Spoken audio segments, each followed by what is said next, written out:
감사합니다. 오늘 말씀은 창세기 4장 말씀입니다. 23절부터 24절 두 개의 절입니다. 창세기 4장 23절, 24절 우리 다 같이 말씀을 같이 읽도록 하겠습니다. 두 절밖에 안 되니까 같이 읽도록 하겠습니다. 시작. 라멕이 자기 아내들에게 말하였다. 아다와 신라는 내 말을 들어라. 라멕의 아내들은 내가 말할 때에 귀를 기울여라. 나에게 상처를 입힌 남자를 내가 죽였다. 나를 상하게 한 젊은 남자를 내가 죽였다. 가인을 해친 벌이 7갑절이면 라멕을 해친 벌은 77갑절이다. 아멘. 네, 이 말씀도 좀 이렇게 아멘이라고 얘기하기는 좀 어려운 그 말씀이네요. 네. 말씀을 나누기 전에, 제가 저희 아이들이 어릴 적에요. 이원복 교수가 쓴 먼 나라, 이웃 나라라는 책 여러분들도 많이 보셨죠? 그죠? 이 책을 제가 그 아이들한테 이 만화책인데요. 이 만화책을 사준 적이 있습니다. 근데 이 책이 어린아이들 뿐만 아니라 이 어른들한테도 아주 재미있고 또 유익한 그런 내용들이 많이 있어서 저도 이것들을 아주 재밌게 읽었습니다. 우선 그 책 중에서 특별히 기억이 나는 게 있는데 중국하고 한국하고 일본 이 세 나라를요 이렇게 지리적으로 또 비교해서 설명하는 그런 그 시간들이 있었습니다. 그런데 참 그거를 읽으면서 이게 딱 무릎을 치면서 야 맞다 또 고개를 끄덕이면서 야 맞다 정말 맞다 참 잘 정확하게 봤다 이렇게 그것들을 이렇게 보면서 했던 그 기억이 납니다. 먼저 그 내용을 잠깐 보게 되면은요 먼저 이게 그 일본에 대해서 이렇게 써놨습니다. 일본은 섬나라잖아요. 그러니까 섬나라이기 때문에 이 섬이라는 한계 때문에 이 서로 이렇게 싸우고 다투고 그러면 이제 죽을 수밖에 다 같이 망할 수밖에 없어요. 다 같이 죽을 수밖에 없잖아요. 그래서 이 일본에서는 이 평화가 가장 큰 그 덕목이라고 한다고 합니다. 그래서 예를 들어서 좀 의견이 다르고 또 싸울 일이 있다 하더라도 서로 이제 타협하고 양보하고 이제 이런 것들이 이렇게 모든 문화에 기반이 돼 있다고 합니다. 그래서 그 예를 들자면 그 음식에도 이게 고스란히 이렇게 적용이 되는데요. 예를 들자면 이제 그 외래 음식이 이렇게 들어오게 되면 그게 그대로 원형대로 보존되는 게 아니라 기존의 일본의 그 음식들과 또 일본 사람들의 그 입맛에 맞춰서 완전히 바뀌어지게 된다고 한답니다. 예를 들자면 이제 그 돈가스라든지 고로케라든지 여러분들 우리가 생각하고 아시고 있는 이 돈가스가 원래 그 돈가스가 그렇게 생기지 않았다네요. 그렇지 않다네요. 근데 일본 사람들에 의해서 완전히 바뀐 게 이제 그렇게 된 그 음식이라고 합니다. 자, 그다음에 그런가 하면 이제 그 중국은 어떻습니까? 대륙국가이죠. 이 대륙국가이기 때문에 너무 넓어가지고 이게 통일이 되기가 어렵답니다. 그래서 하나로 되는 거, 하나의 중국. 이게 가장 큰 그 이슈 중에 하나라고 합니다. 이 중국에 있어서. 실제로 중국의 역사를 보게 되면요. 이 중국이 통일국가를 이루었던 시기는 그렇게 많지가 않습니다. 뭐, 예를 들어서 우리 춘추 전국시대라든지 또 남북조 시대든지 이렇게 분열의 시기들을 굉장히 많이 겪게 되죠. 그래서 이 중국의 정부들도 중국 정부들에게 있어서는 그 뭐라 그럴까요? 이 자치권이 하나의 중국에 대해서 이게 동의를 하게 된다면 그 많은 자치권들을 허용을 하게 된다는 거죠. 예를 들자면 이제 대만, 홍콩 같은 그렇게 자치권을 이렇게 절대적으로 부여하기도 하고요. 또 그거에 반해서 그 어떻습니까? 그 위구르 또 그다음에 어디죠? 티벳 이런 나라들은 그러니까 독립을 하려고 이런 지역은 독립을 하려고 그러잖아요. 그렇게 독립을 하려고 하는 것에 대해서는 아주 잔인하게 또 이렇게 중국에서 아주 그 뭐라 그럴까요? 좀 이렇게 확고하게 철저하게 탄압하면서 이런 그 모습들을 보게 됩니다. 이런 것들이 다 이 중국이 하나의 그 중국 하나라는 그 이슈를 이루어가기 위해서 하는 그런 정책들이라는 거죠. 자, 그렇다면 마지막으로 우리나라는 어떻습니까? 우리나라는 어떨 것 같으세요? 궁금하시죠? 네. 우리나라는 반도죠. 지리적 특정으로 보게 되면 우리는 반도입니다. 우리 역사를 보게 되더라도 이 중국에서 많은 침략이 있었고 또 일본 섬나라가 또 대륙을 진출하기 위해서 이 반도 한국을 거쳐가야 됐습니다. 그래서 이 대륙으로부터 섬나라로부터 이 많은 그 침략을 받게 됐습니다. 그래서 우리나라의 큰 이슈 중에 하나는 우리나라의 그 혈통 정통성을 유지하는 게 굉장히 중요한 거였다는 거예요. 그래서 우리나라 사람들의 흐르고 있는 그 굉장히 그 중요한 그 이슈 중에 하나는 누가 원조냐, 어떤 게 진짜냐. 그렇잖아요. 그래서 식당 이름들도 보면 원조 할머니 집 막 이렇게 있잖아요. 그리고 그 옆집이 진짜 원조 할머니 집 막 이제 이런 식으로 돼 있지 않습니까? 이처럼 우리가 그 원조다 또 진짜다 이런 것들이 굉장히 그 중요한 그 이슈라고 합니다. 그래서 그 뭐 누가 이렇게 옷을 샀다, 어떤 브랜드 옷을 샀다, 그럼 막 이렇게 이 상표를 막 이렇게 까뒤집어 보잖아요. 그 진짜야? 그거 가짜 아니야? 이제 이러면서 이제 이렇게 보지 않습니까? 그게 이제 그 우리나라 사람들의 그 가장 어떤 그 근본적인 또 뭐라 그럴까요? 우리나라 그 문화의 기반에 흐르는 그러한 이유들이 바로 이런 그 지리적인 특성에서 온다라고 이렇게 이원복 교수가 그 책을 통해서 하는 것들을 보게 됩니다. 실제로 그 요즘에 많은 분들이요, 그 명품 가방이다, 뭐 명품 신발, 명품 옷 이런 것들에 굉장히 열광하는 것들을 이렇게 많이 보게 되는데요. 사실 저는 좀 그게 이해를 잘 못하겠어요. 그 명품 옷이라는 게, 가방이라는 게 그게 왜 필요한지, 왜 이렇게 비싼 돈을 주고 사야 되는지 사실 저는 잘 모르겠습니다. 솔직히 말하면. 근데 제가 거기다가 더 이해를 못하겠는 거는 그 명품에 짝퉁이 있는데요. 그 짝퉁도 굉장히 비싼 돈을 주고 사기도 하고 또 비싼 돈으로 팔기도 하고 또 이런 얘기를 또 제가 들었습니다. 이거 참 그 이해하기가 참 어려운 일이에요. 최근에 그 한국 드라마 있죠? 응답하라 1988. 그래서 이게 80년대를 배경으로 한 그런 드라마가 굉장히 유행을 하기도 하고, 저도 그거 이렇게 재밌게 보고 있습니다. 참 그 재미있더라고요.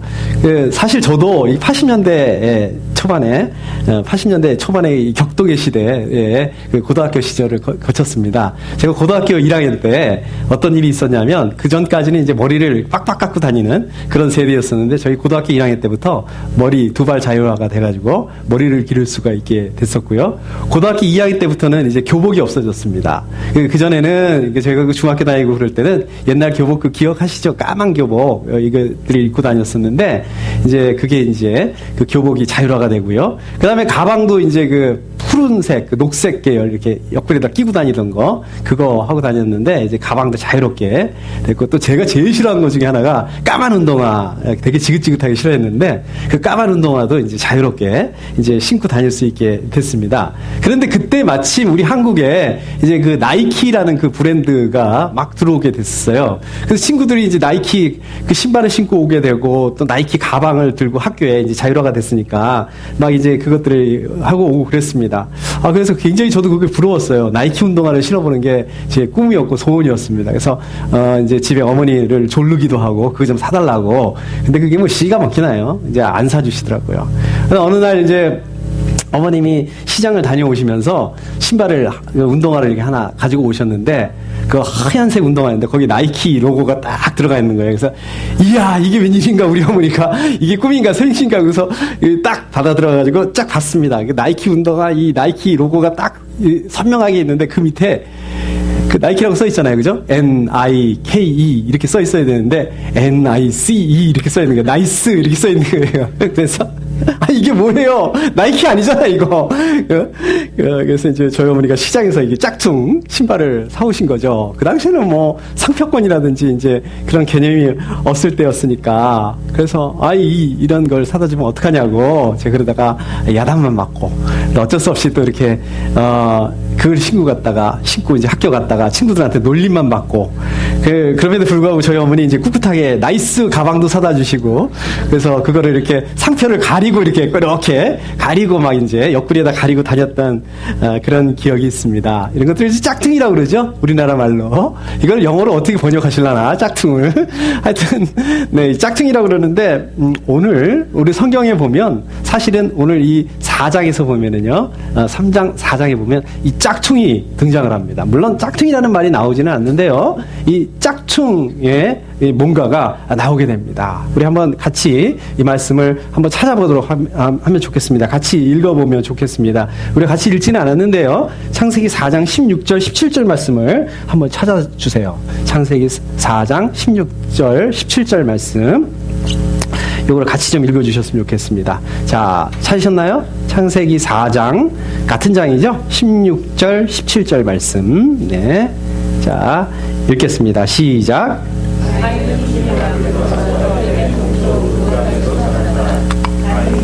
예, 17절까지.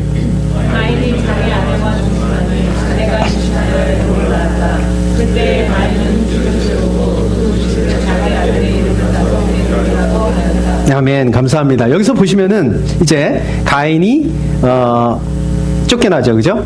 쫓겨나서 하나님을 떠나서 에덴 동산의 동쪽 노땅으로 왔다라는 그 말씀이 나오게 됩니다. 자, 그러면 왜 가인은 해필 에덴 동산의 동쪽으로 옮기게 됐을까요? 왜 동쪽 지역으로 오게 됐을까요? 우리 성경을 읽으실 때 좀 이렇게 궁금한 것들을 질문을 많이 던져보셔도 좋을 것 같아요. 그렇잖아요. 서쪽으로도 갈 수 있고, 남쪽으로도 갈 수 있고, 북쪽으로도 갈 수 있고, 그런데 왜 해필 이 동쪽이었냐 이 말씀이죠. 왜 동쪽이었을까요? 궁금하지 않으세요? 그런 부분들? 힌트가 있습니다. 자, 우리 한번 또 말씀을 찾아보시죠. 창세기 3장입니다. 그 앞에 3장 24절 말씀 한번 찾아보시겠습니다. 창세기 3장 24절 말씀. 이 말씀 같이 한번 읽어주시면 감사하겠습니다. 자, 창세기 3장 24절 시작.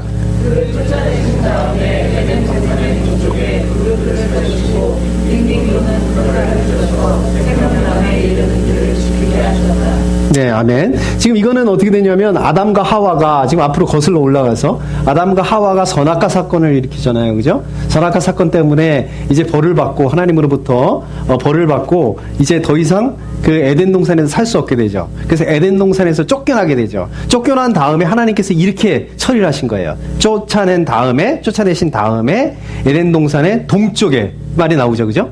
동쪽에 그룹들을 세우시고 거기다가 빙빙 도는 그런 불칼을 두셔서 생명나무에 이르는 길을 지키게 하셨다. 그러니까 에덴 동산으로 다시는 못 들어오게 하기 위해서 이렇게 놓으신 거죠. 이렇게 생각해 보시면 이 말씀에서 보시게 되면 이 에덴 동산의 이게 문이라고 하는 게 맞을 수 있을지 모르겠습니다. 아무튼 뭐 에덴 동산의 문이라고 얘기해야 될까요? 에덴 동산으로 들어오는 그 입구라고 이렇게 해야 될까요? 아무튼 뭔가가 그쪽에 있었다는 얘기죠.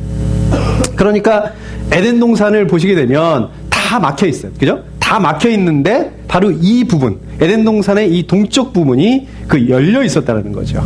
그렇지만 하나님께서 그 열려 있는 그 부분에다가 빙빙 도는 그 불칼을 두셨다. 그래서 지키게 하셨다. 이렇게 하셨다는 거죠. 여기를 이렇게 지키게 하실 수밖에 없었던 것은 그 외부하고 에덴 동산하고 연결되는 부분이 바로 이 부분 때문이 아니었나. 에덴의 동쪽, 에덴 동산의 동쪽 때문에 아니었나. 이런 생각들이 듭니다. 근데 한번 생각해보세요. 실제로 이 가인은 에덴 동산에서 살았었던 거예요? 가인은 에덴 동산에서 있었나요? 안 살았죠? 그쵸? 아담과 하와 때 쫓겨나게 됐으니까 이 가인은 실제로 직접적으로 에덴 동산을 경험할 그 기회가 없었습니다. 그럼에도 불구하고 그 에덴 동산에 대한 그 이야기들에 대해서 아버지 아담과 어머니 하와로부터 기회만 있으면 기회 있을 때마다 듣지 않았겠습니까? 그래서 에덴 동산이 어떤 곳이었고 에덴 동산이 얼마나 좋은 곳이었고 이런 얘기들을 아마 듣게 됐을 거예요. 그러면서 이 가인도 어떻게 했을까요? 이 에덴 동산에 대한 그 열망을 가지게 됐겠죠. 에덴 동산에 대한 그런 희망들을 가지고 있었겠죠. 그렇지만 어떻습니까? 현실은 에덴 동산으로 돌아갈 수 있었을까요? 가인이? 에덴 동산으로 돌아갈 수가 없었습니다. 자, 이런 상황에서 에덴 동산으로 돌아가지 못하는 것에 대한 그 보상으로 자기가 직접 만든 게 바로 도시라는 겁니다. 이렇게.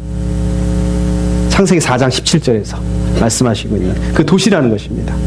그래서 이렇게 가인이 에덴 동산 동쪽에다가 도시를 세웠다라는 이 말씀은 다시 말씀드리자면 가인이 그 에덴 동산에 가지고 있었던 그 동경심, 에덴 동산에 대한 그 희망의 표현이었다는 거죠. 근데 현실은 어떻습니까? 아까 말씀드린 것처럼 에덴 동산으로 돌아갈 수 없거든요. 그런데 가인은 이 에덴 동산으로 돌아갈 수 없다는 현실, 이 부분들에 대해서 에덴 동산으로 돌아가겠다는 그런 노력을 하는 것 대신에 에덴 동산으로 돌아가겠다는 것을 포기해버리고 그 다음에 어떻습니까? 차라리 하나님 없이 자기가 만들어버린 거예요. 에덴 동산을. 그게 도시라는 것입니다. 그러니까 이것은 어떻습니까? 이 도시는 짝퉁 에덴 동산이다. 이렇게 말씀드릴 수 있는 거예요. 근데 짝퉁이라는 게 어떻습니까? 진짜가 아니잖아요. 진짜가 아니라는 뜻으로 짝퉁이라고 얘기하는 거지 않습니까? 아까 제가 말씀드린 것처럼. 그러면 어떻게 진짜하고는 어떻게 다를까요? 진짜 에덴 동산은 어땠습니까? 진짜 에덴 동산은 하나님이 만드셨어요. 그렇죠? 그리고 진짜 에덴 동산은 어떻습니까? 하나님이 주인이십니다. 하나님이 통치하십니다.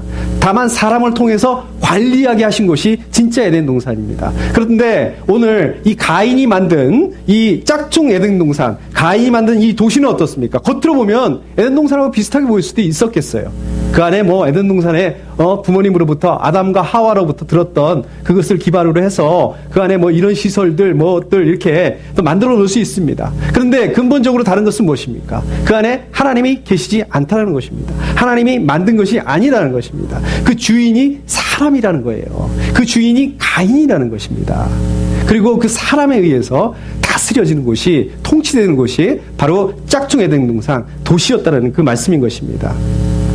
그러니까 겉모습은 비슷할지 모르겠지만 이 근본적인 부분에 있어서 이 가인이 만든 이 도시라는 이 짝퉁 에덴 동산은 근본적으로 에덴 동산, 진짜 에덴 동산과는 다르다는데 그 차이가 뭐냐? 오너십이라는 거예요. 누가 주인이냐? 하나님이 주인이냐? 사람이 주인이냐? 이런 다른 것, 바로 이것이 문제였다는 것입니다. 자, 계속해서 18절 말씀 보시게 되면은요, 우리 그 4장 18절 말씀을 보시게 되면, 에녹은 이랏을 낳고, 이랏은 무후야엘을 낳고, 무후야엘은 무드사엘을 낳고, 무드사엘은 라멕을 낳았다. 이렇게 가인의 그 계보에 대해서 적고 있습니다. 가인의 아들이 누구였어요?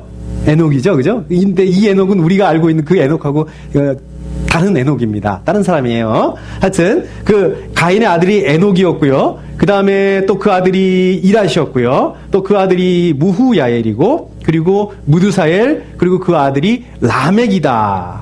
자, 오늘은 이 라멕에 대한 얘기를 좀 하려고 제가 이렇게 얘기를 하고 있는 것입니다. 그러니까 이 가인의 계보를 통해서 보게 된다면 라멕이라는 사람은 가인의 5대 손이었다라고 이렇게 볼 수가 있는 것입니다. 자, 19절에 보게 되면 라멕에 대한 이야기가 나옵니다.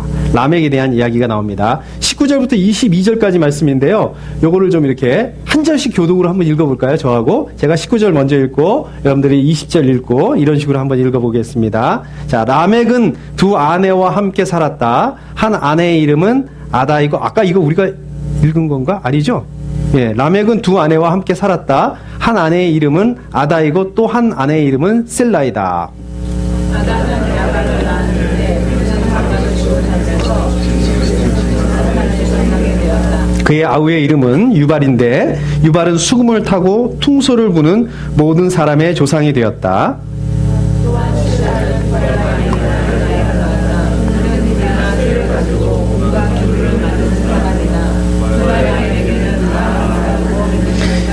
예, 감사합니다. 여기까지요.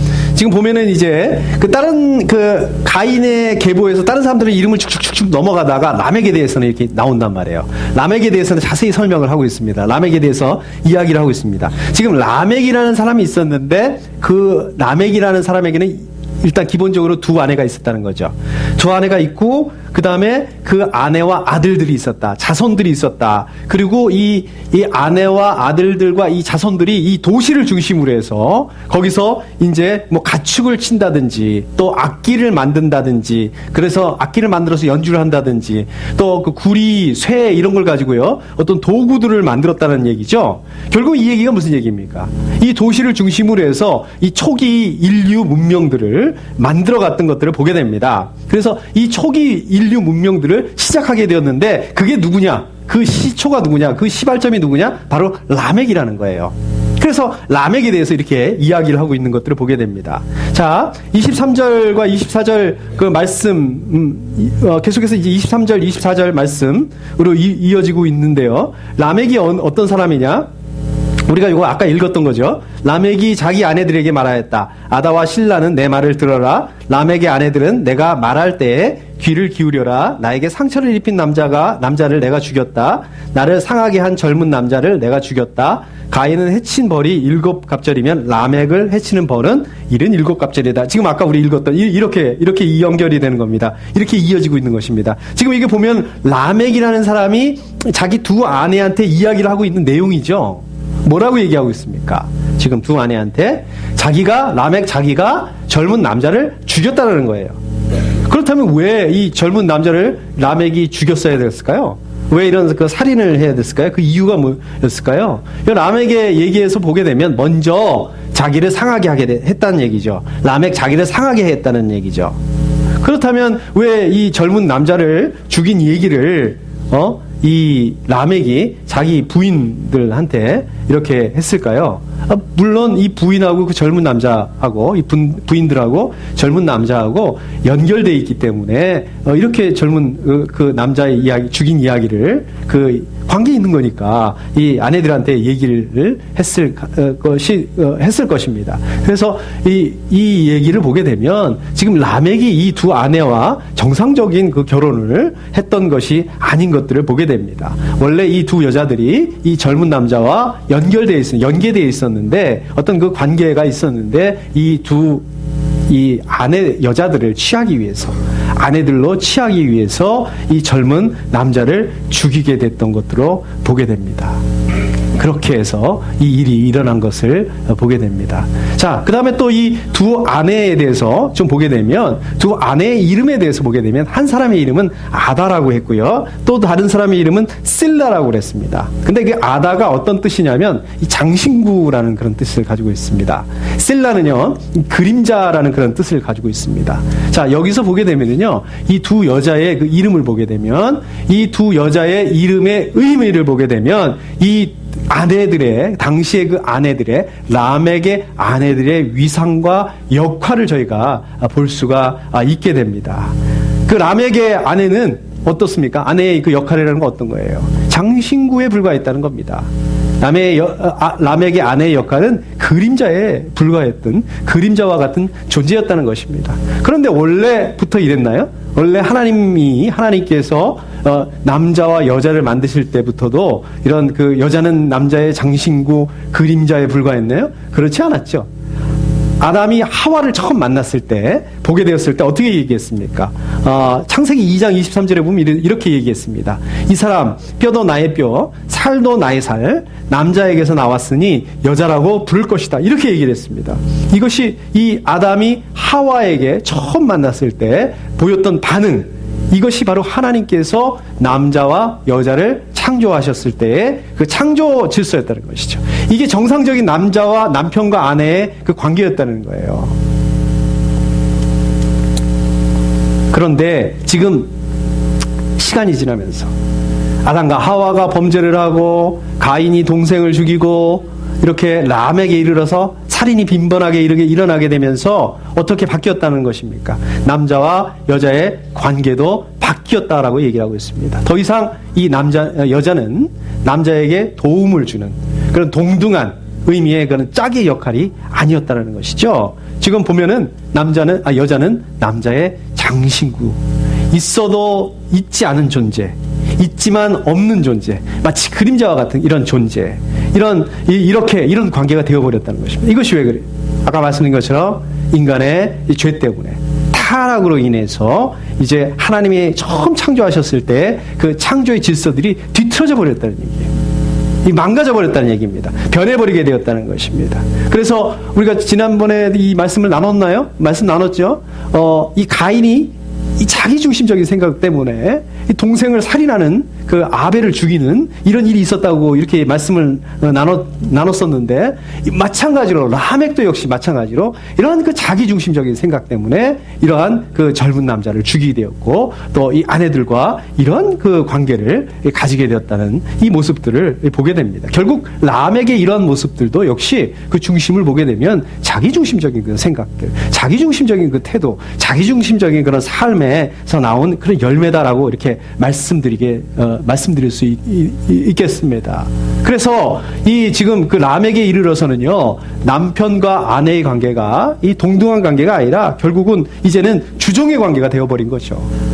동등한 관계에서 주종의 관계가 되어버린 것들을 보게 됩니다. 또 남편의 그 가정의 형태를 보게 되도록 어떻습니까? 원래는 남편 한 사람의 그 아내 한 사람이었었잖아요. 아담과 하와 때는. 그런데 라멕이라는 남편 하나에 두 아내 이 시스템으로 바뀌어버린, 완전히 언밸런스드한 그런 모양으로 바뀌어진 것들을 보게 됩니다. 결국 이 말씀 무슨 말씀입니까? 힘 있는 사람, 더 가진 사람이 더 가지게 되는 이러한 그 불균형적인 구조를 가지게 되었다는 것을 오늘 말씀을 통해서 저희가 볼 수가 있게 되는 것입니다. 결국 이 얘기가 무슨 얘기입니까? 제가 어떤 사회적인 그 불합리함을 하자는 것이 아니라 하나님의 공의가, 원래 하나님 이렇게 만드시지 않으셨거든요. 이러신 하나님이시거든요. 하나님의 공의가 무너져 버리는 이 일들이 바로 선악과 사건으로 인해서, 인간의 죄로 인해서, 인간의 타락으로 인해서 이렇게 되어갔다는 것들을 보게 되는 것입니다.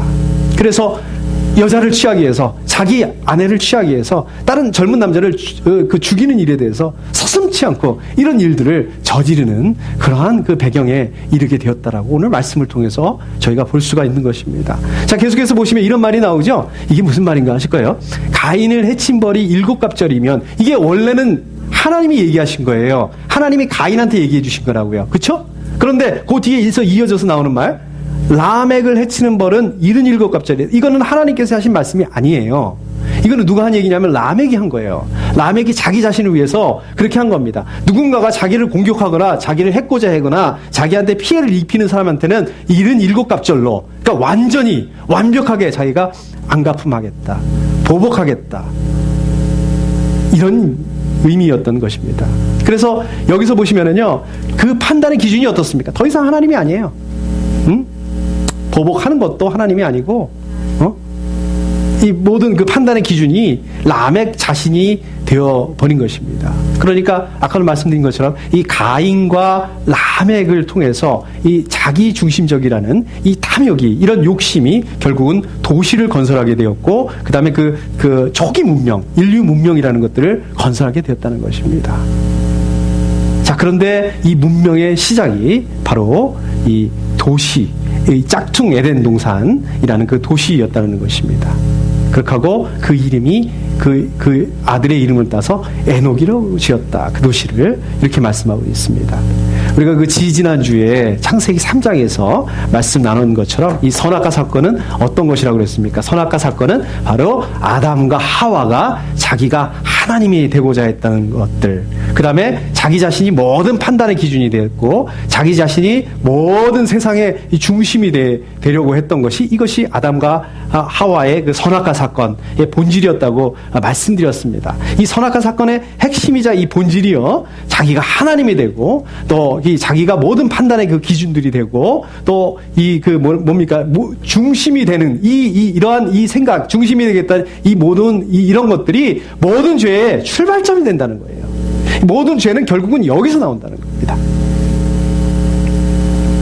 거기서 한 단계 더 나갔던 사람이 바로 가인입니다. 거기서 몇 단계를 더 나갔던 사람이 라멕이라는 사람이었다는 것입니다. 결국은 죄라는 것은요, 거기서 멈추는 것이 아니라 더 나가고 더 악화되고 더 악화되고 반복되고 이런 모습들을 보게 됩니다. 결국 하나님이 이렇게 말씀하시죠. 창세기 6장 7절에서 주님께서는 탄식하셨다. 내가 창조한 것이지만 사람을 이 땅 위에서 쓸어버리겠다. 사람뿐 아니라 짐승과 땅 위를 기어다니는 것과 공중의 새까지 그렇게 하겠다. 그것들을 만든 것이 후회되는구나. 하나님이 이렇게 말씀하실 수밖에 없었다는 거예요. 하나님이 이렇게 말씀하실 지경까지 우리 인간의 모습들이 타락하게 되었다는 것을 오늘 창세기 4장을 통해서 말씀하게 되고, 그 근본 원인이 어디에 있었는지, 이 죄들이 어떻게 자꾸만 악화되었는지 오늘 이것들을 말씀하고 보여주고 있는 것입니다. 몇 년 전인가요? 또 드라마 얘기를 자꾸 해서 죄송합니다만은, 이 에덴의 동쪽이라는 그런 한국 드라마가 있었어요. 이게 꽤 길게 했었는데 제 기억에 6개월인가 7개월인가 이 정도 했던 그 기억이 납니다. 제가 내용은 잘 기억이 나지 않는데요. 이 배경이 그때는 이제 1960년도 이 강원도에 어떤 그 탄광회사, 조그만 탄광회사에 그 사장이 있었는데, 이 사장이라는 사람이 그 당시에 그 경제개발이 있었지 않습니까? 이 경제개발이라는 어떤 시대적인 분위기, 또 이 정치적인 줄을 아주 잘 탑니다. 그리고 이제 그 지역개발이라는 그런 미명하에서 아주 돈벌이에 급급한 그 사람이 있었습니다. 근데 그 회사에 그 한 직원이 있었는데, 이 사람이 그 부분에 대해서 계속 지적을 하고 이제 그 사장의 하려는 거에 대해서 이렇게 발목을 잡아요. 껌껌이 반대를 하고 발목을 잡으니까 이제 이 사장이 사람을 시켜서 결국 이 사람을 죽이게 합니다.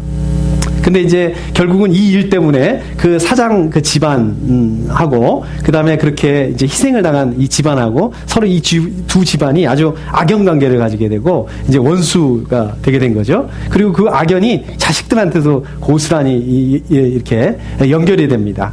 그리고 이제 서로 그 아들들은 서로 원수로 생각을 하죠. 상대방을 원수로 생각하고, 아까 그 피해자 집안의 그 아들이 원수를 갖겠다고 그 탄광회사 사장을 이렇게 갖겠다고 나중에 이제 검사가 됩니다. 실제로 이렇게 검사가 됩니다.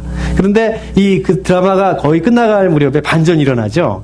이게 사실은 이제 원래 이 두 아들들이 태어날 때 보게 되면, 태어날 때 같은 병원에서 거의 비슷한 시기에 태어났어요. 그런데 거기서 이제 그 병원에 제3의 인물, 간호사가 있었는데, 이 제3의 인물이 등장을 하게 되는데, 이 사람도 원래는 그 탄광회사 그 사장의 또 다른 또 피해자였습니다. 하여튼 이 사람이 이 원수를 갚으려고 아들들을 이렇게 바꿔놓은 거예요, 사실은. 이 애기들을 이렇게 싹 바꿔놓은 거예요. 그러니까 무슨 말씀이냐면, 그 자기 아버지 원수를 갚겠다고 검사가 된 사람이 실제로는 자기 친부를 이렇게 죽이려고 이렇게 했던, 그렇게 이 얘기가 됐던 거죠. 그렇게 하려고 됐던 거죠.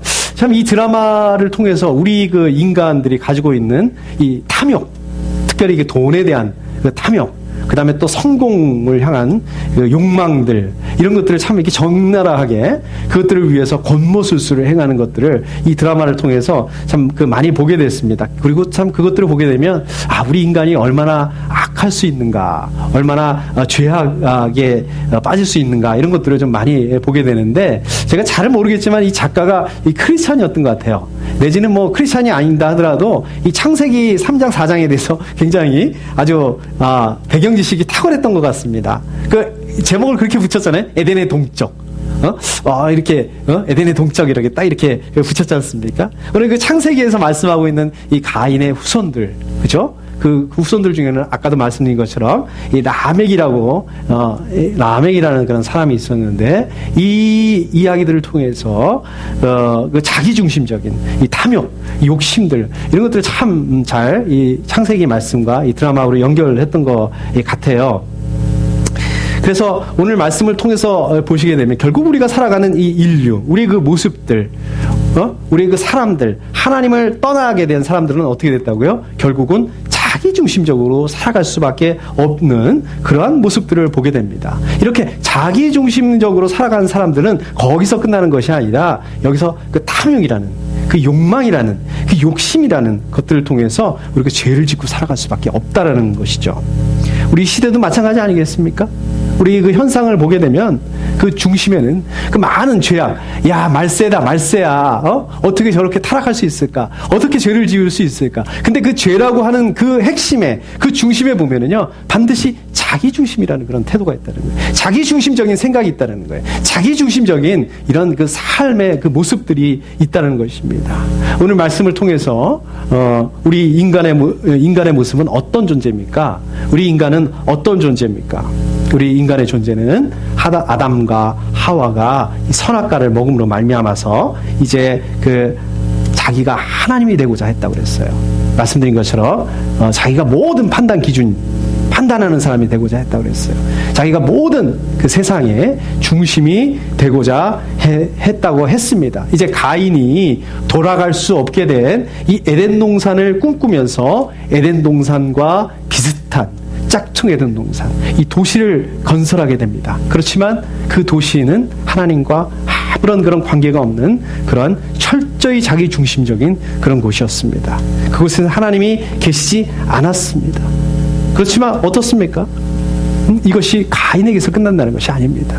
우리도 그런다는 거예요. 우리도 하나님이 계시지 않은 그런 짝퉁 에덴 동산을 자꾸만 만들고 있다는 거예요. 어디다 만들고 있습니까? 여러분, 우리는 어디다 만들고 있습니까? 우리 마음에 만든다는 거예요. 우리 가정에다 만든다는 거예요. 우리 삶의 현장 가운데다 그런 하나님 계시지 않은 짝퉁 에덴 동산을 만든다는 것입니다. 심지어는 우리 교회까지, 우리 사역에까지 짝퉁 에덴 동산을 만들 수가 있다는 것입니다. 겉으로 보기에는 아무 문제 없어요. 똑같습니다. 근데 문제는 뭐냐? 오너십이 어디 있냐는 것입니다. 오너십이 하나님께 있지 않고 우리 사람 가운데 있을 때, 우리 자신 가운데 있을 때, 그것이 바로 가인과 라멕이 건설했던 이 도시, 하나님이 계시지 않은 도시, 하나님과 아무런 관계가 없는 인류 문명, 그런 짝퉁에 지나지 않는다는 것입니다. 우리 그 삶의 현장 가운데 있어서, 우리 그 가족 가운데, 우리 마음에 있어서 누가 주인이십니까? 하나님이십니까? 아니면 우리 자신입니까? 우리가 하나님께 다 내어드리죠. 우리 하나님의 자녀고 나 하나님께 다 내어드립니다. 내 하나님 말씀대로 순종해서 살겠습니다. 이렇게 얘기를 합니다. 그럼에도 불구하고 어떻습니까? 우리 안에는 아직도 포기하지 못하는 그런 부분들이 남아 있어요. 그런 영역들이 있습니다. 우리는 본능적으로 자연스러운 건지도 모르겠어요. 아직도 내가 꽉 움켜쥐고 놓지 못하는 그런 부분들이 있다는 것입니다. 그런 영역들이 있다는 것입니다. 우리가 그런 영역들이 있다면, 그런 부분들이 있다면 우리가 이것들을 어떻게 하면 이 부분까지 하나님께 내어드릴 수 있을까요? 어떻게 하면 이 오너십을 하나님께 내어드릴 수 있을까요? 간단합니다. 쉽습니다. 그냥 우리가 그렇게 하겠다라고 결정하면 되는 것입니다. 내가 하나님께 드리겠다고 결정하면 되는 것입니다. 그리고 기도하면 되는 것입니다. 우리가 그렇게 결정한 그 순간부터 하나님께서 하실 것입니다. 성령께서 임하셔서 그것들을 다스리시고 고치시고 예수님께서 그것들을 회복시키실 것이고 또 그것들을 온전케 하실 것입니다. 뿐만 아니라 우리가 이 공동체가 그래서 중요한 것입니다. 우리 그 교회 공동체를 통해서 우리가 나누는 것을 통해서 서로 격려하고 위로가 될 수 있는 것입니다. 아, 이게 나만 그런 줄 알았는데 저분도 그러네. 저 사람도 그러네. 저 집사님도 그러네. 목사님도 그러시네. 이것들을 통해서 서로 위로하고 격려하고 만들어가는 것입니다. 바로 이런 그 과정들을 통해서 하나님께서 하나하나 우리를 온전케 하시고 우리를 바꾸시고 우리를 변화시키는 것입니다. 이제 내년 2016년도에는 우리가 또 그러한 그 소망을 가지시고 또 이 공동체를 통해서 역사하시는 하나님을 또 경험하실 수 있기를 소원합니다. 우리 함께 기도하겠습니다.